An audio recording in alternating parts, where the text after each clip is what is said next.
Au.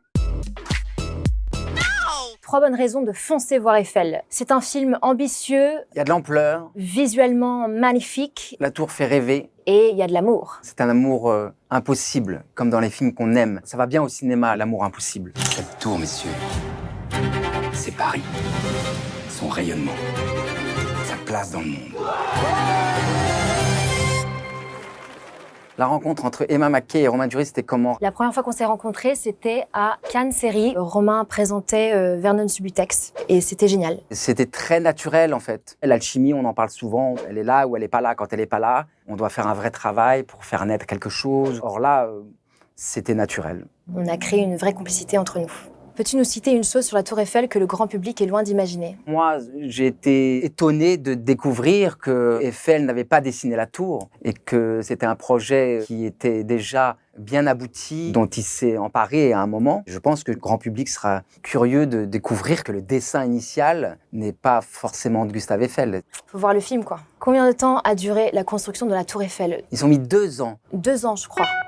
et chapeau. Combien a-t-il fallu de pièces pour construire la tour Eiffel? 3,5 millions. 3 670 265. Combien y a-t-il de marches dans la tour Eiffel? 1500? Quelque chose?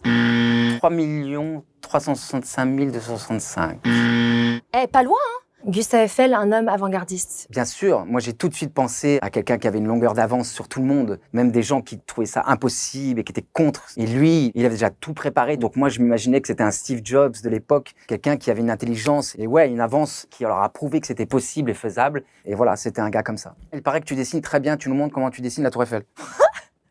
Cool, merci. Allora, mamma mia, santa cielo, ma che ho fatto? La tour Eiffel, moi je prends comme ça. C'est génial la tour Eiffel parce qu'on peut la dessiner dans tous les sens qu'on veut. Vous allez voir, je suis une grande artiste.